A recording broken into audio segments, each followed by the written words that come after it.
안녕하세요. 구도환입니다. 이번 시간에는 생태적 대안운동에 대해서 여러분과 이야기를 나눠보겠습니다.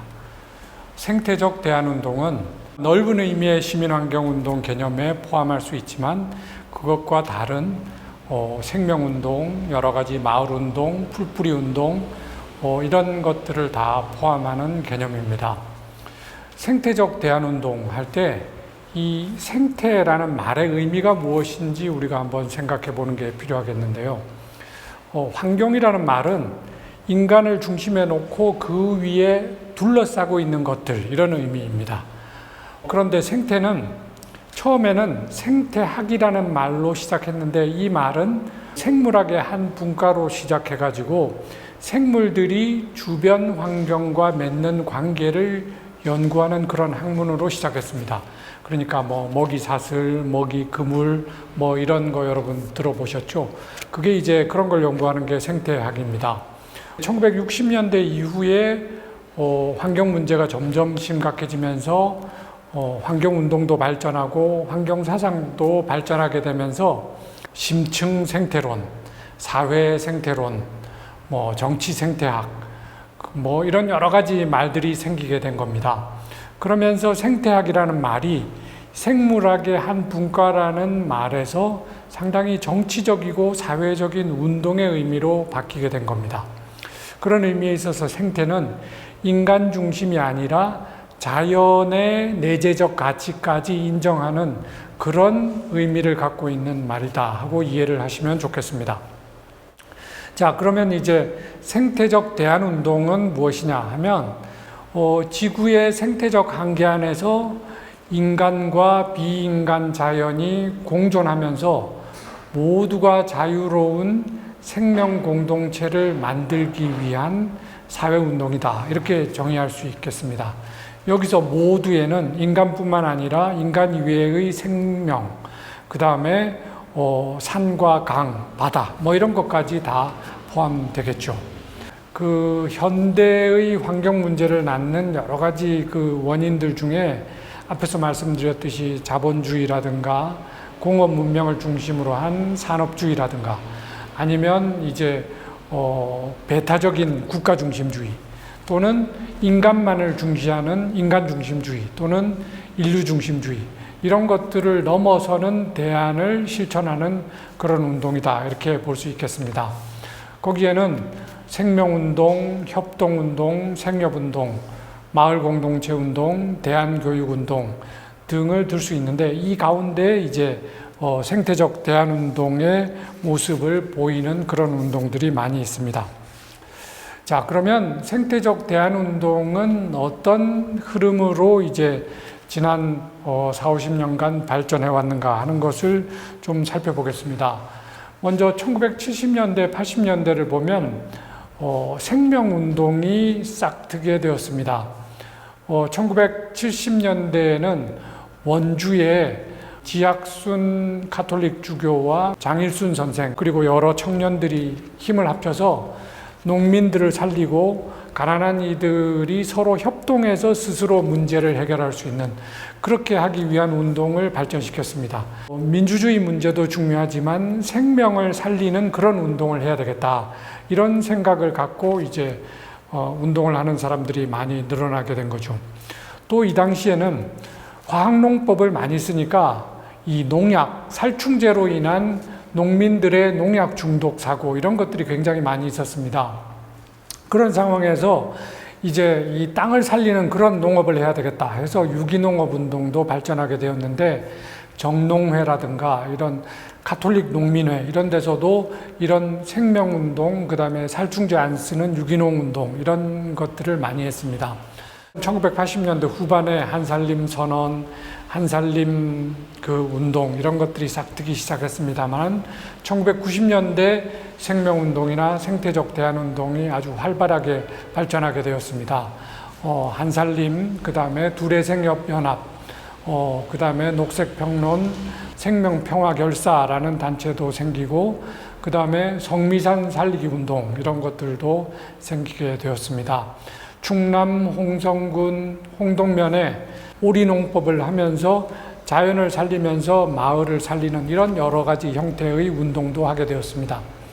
원주에는 협동조합들이 협동 사회경제 네트워크 이런 것들을 만들어서 지금도 활발하게 협동조합 간의 협동, 지역사회 살리기 뭐 이런 여러 가지 운동들도 하고 있습니다. 대전에는 한밭 렛츠 로컬 익스체인지 앤드 트레이딩 시스템이라고 하는데 이 지역 화폐의 거의 이제 우리나라에서 원조라고 볼 수도 있는데 한국은행 화폐가 없어도 서로 도우면서 그 공동체를 살릴 수 있는 이런 운동들도 하게 되었습니다. 자, 그러면 여기에서 생명운동에 있어서 중요한 한살림에 대해서 간략하게 살펴보겠습니다. 한살림은 처음에는 이제 1986년에 작은 유기농 쌀가게에서 시작했는데 지금은 생협 조합원이 75만 명이고 농업 생산자가 2,200여 명에 이르고 굉장히 큰 조직으로 발전하게 되었습니다. 그 다음에 이제 모심과 산림연구소 이런 단체들이 생겨가지고 한살림 또는 생명운동, 사상 이런 것들에 대해서 연구하고 있습니다.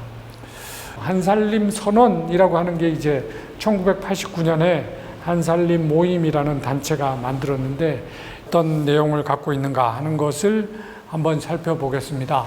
한살림 선언은 이제 성장에 대한 강한 집념은 결과적으로 자본주의와 공산주의를 유사하게 만들었다. 그래서 이런 기술 문명을 넘어서고 생명을 살리는 그런 문명을 만들어야 되고 그러기 위해서는 우리가 살리는 그런 운동을 해야 된다. 이런 내용을 담고 있습니다. 이것은 환경뿐만 아니라 생태적 가치를 중요하게 여기는 그런 형태의 새로운 담론을 시작한 중요한 선언이다. 이렇게 이야기할 수 있겠습니다. 젊은 시절에 한살림 운동에 참여한 윤형근 지금 한살림 전무의 이야기를 한번 들어보겠습니다.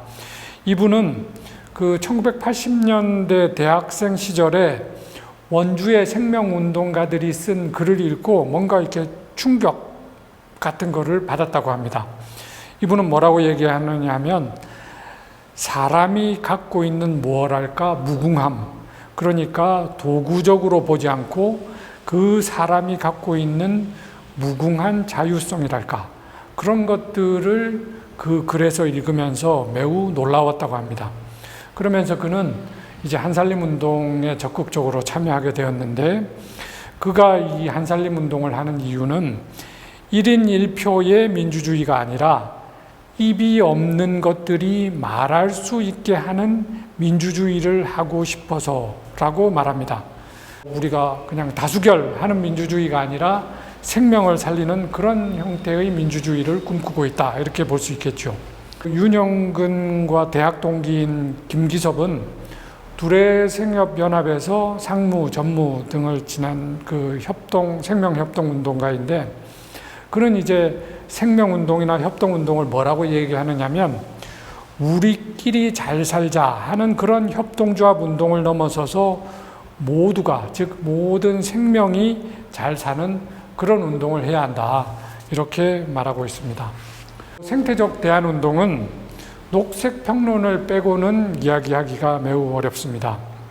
1991년 창간한 녹색평론의 창간사에서 김종철 선생은 우리와 우리들의 자식들이 살아남고 살아남을 뿐 아니라 진실로 사람다운 삶을 누릴 수 있기 위해서 우리가 할 수 있는 것은 협동적인 공동체를 만들고 상부상조의 사회관계를 회복하고 하늘과 땅의 이치에 따르는 농업 중심의 경제생활을 창조적으로 복구하는 것과 같은 생태학적으로 건강한 생활을 조직하는 일밖에 다른 선택이 없다. 이렇게 말했습니다. 녹색평론은 격월간지로 지금까지 간행되고 있고 독자 모임도 많이 만들어졌습니다. 이 독자 모임에 참여한 사람들 가운데는 2012년에 녹색당이 창당할 때 적극적으로 참여한 사람들도 많습니다. 자, 그러면 이제 도시에서 마을 또는 생태적 대안을 꿈꾸는 그런 사람들은 어떤 사람들이고 어떤 운동을 했을까 하는 것을 보겠습니다. 서울 마포구 성미산이라는 작은 언덕이 있는데 그 작은 언덕 주변에 이 아이를 공동 육아 방식으로, 즉 협동조합 방식으로 키우자라고 생각하는 사람들이 모여서 공동 육아 어린이집 이런 것들을 만들었습니다. 그런데 이 아이들이 뒷동산, 별로 높지도 않은 작은 뒷동산 성미산에 놀러 가서 이제 놀고 뭐 그렇게 했는데, 여기에 서울시가 배수지를 건설하겠다고 했습니다. 그러니까 이 학부모들하고 성미산 마을 사람들이 올라가서 막 텐트를 치고 굴삭기를 몸으로 맞고 이러면서 이제 반대 운동을 폈습니다. 그러다가 이 사람들이 밤새 이제 뭐 농성을 하고 이러면서 이제 우리가 마을 일을 이런 거 저런 거 한번 해볼까? 너는 반찬을 잘하니까 반찬 가게를 한번 만들어 봐라. 뭐 이제 너는 바느질을 잘하니까 바느질 뭐 이런 거 공방을 만들면 어떻겠냐? 뭐 이러면서 여러 가지 마을 기업을 만들게 되었습니다. 그러다가 이제 대안교육을 한번 해보자 하면서 성미산 학교 이런 것들도 만들게 되었습니다. 그러면서 이제 여러 가지 실험들을 했는데 이 사람들이 막 재밌게 일을 하고 이러니까 다른 지역이나 마을에서도 여기 와서 많이 보고 아이디어를 받아가고, 보궐선거로 당선된 박원순 서울시장, 전 서울시장도 여기에 이제 아이디어를 얻어서 마을 만들기 정책에 참여하고 그런 일들도 했습니다. 지금 보시는 이 사진은 유창복이라는 그 성미산 마을에서 마을 운동을 했던 분인데요. 이분은 1980년대 대학 시절에 학생 운동에 굉장히 적극적으로 참여했었습니다. 그러면서 학생 운동할 때는 권력을 잡아야지 세상을 바꿀 수 있다, 이런 생각을 했었습니다. 그런데 마을에 살면서 보니까 이분이 어떤 느낌을 받았냐면, 마을에 살면서 매일매일이 혁명인 건데 권력을 만든 다음에 세상을 바꾸는 게 아니라 나는 매일 세상을 바꾸고 있고 그것이 매우 즐겁다, 이렇게 말합니다. 그래서 권력을 바꾼 다음에 하는 혁명이 아니라 일상의 혁명이 훨씬 더 솔직하고 그것이 현실이고 그것이 더 설득력이 있다, 이렇게 말합니다. 지금까지 생태적 대안운동의 여러 가지 사례와 운동가들을 살펴봤습니다. 생태적 대안운동은 하나의 그 운동이 아니라 여러 가지 형태의 생태적 대안을 꿈꾸는 다양한 지역에서 다양한 주체들이 하고 있는 그런 운동입니다. 그런데 이들 가운데서는 자본, 산업, 국가, 인간 중심주의로 운영되고 있는 주류 체제를 전환할 수 있는 활동을 하고는 있지만 어떻게 권력과 전환 정치를 바꿀 것인가 하는 데 대해서는 정치한 논의나 실천이 좀 부족하다, 이렇게 볼 수 있습니다. 그래서 장기적이고 거시 구조적으로는 어떻게 우리가 전환을 이룰 것인가 하는 데 대한 논의나 정책이 필요하다, 이렇게 말할 수 있겠습니다. 이번 강의는 여기서 마치겠습니다.